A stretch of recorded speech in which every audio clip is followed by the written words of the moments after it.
Ketua Komisi 3 Habibur Rahman kaget melihat barang bukti penganiayaan yang dilakukan oleh Sugaba Halim, anak bos toko roti di Cakung, Jakarta Timur yang terjadi pada 17 Oktober 2024 lalu. Sebab barang bukti yang dilemparkan berupa mesin gesek ATM, satu kursi besi, satu loyang, satu mesin EDC BCA, dan satu patung pajangan barang berat dan ukurannya besar. Dia pun bertanya kepada korban Dwi Ayu Darbawati apakah benar-benar barang itu dilemparkan, dan dijawab benar sehingga dia trauma dan mengalami luka di kepalanya.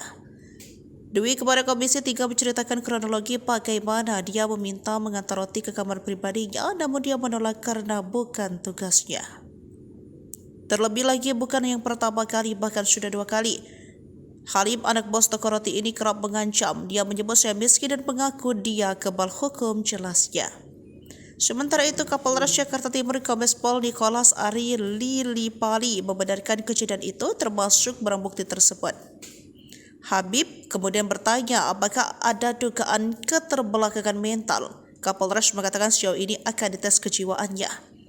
Akan kita tes psikologis dan kejiwaannya, jelasnya.